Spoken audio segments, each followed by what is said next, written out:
আল্লাহ পাক আপনাকেও ভালোবাসেন, আল্লাহ পাক অবশ্যই আপনাকে ভালোবাসেন। জীবনের দীর্ঘ সময় পর্যন্ত আপনি আল্লাহকে ডাকেন নাই, আল্লাহ আপনাকে ফেলে দেয় নাই। আল্লাহ আপনাকে খাওয়ান, এখনো পড়ান, বাঁচিয়ে রেখেছেন, আল্লাহ নিয়ামত দিয়েছেন। আল্লাহ আপনাকে ভালো না বাসলে এমনি করেন? আল্লাহ পাক অপেক্ষা করছেন কবে খালি আপনি আসবেন আল্লাহর কাছে, এসে বলবেন আস্তাগফিরুল্লাহ ওয়া আতুবু ইলাইহি। পাখির মতো নরম মন লাগবে। এখনকার আমরা যারা বেঁচে আছি আমাদের মনগুলা কঠিন। কেমন কঠিন? পাথরের মতো কঠিন।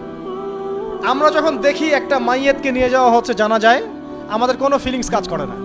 জানাজা যাচ্ছে, জানাজায় দাঁড়িয়ে মোবাইলটা টিপাটিপি করছে, জানাজার সাথে চলছে, কোনো ফিকির নাই যে এই জানাজা আমার হবে কালকে, ওই মোবাইল টিপাটিপি করছে।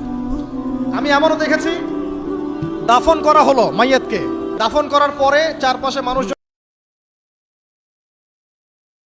ছাড়া কারো কাছে আশা করেন এবং আল্লাহ ছাড়া অন্য কারোর জন্য কোনো কিছু করতে চান না, আল্লাহকে সন্তুষ্ট করার জন্য করতে চান। ইনশাআল্লাহ আল্লাহ পাক আপনাকে সবকিছুই দিবে ইনশাআল্লাহ। সম্মান, মর্যাদা, প্রতিপত্তি, মানুষের ভালোবাসা সবই পাবেন যদি আপনি আল্লাহর হয়ে যান।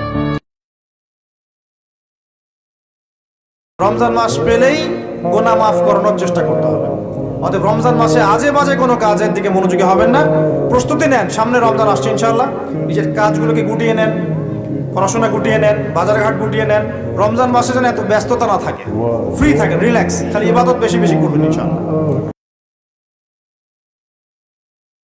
তুমি যদি মানুষের বাচ্চা হও, এই বেনামাজি, তুমি যদি মানুষের বাচ্চা হও, তো মানুষের ঘরে যদি জন্ম নিয়ে থাকো, তো তুই বেটা বল, বেটা তুই কেন সেজদা দিবি না?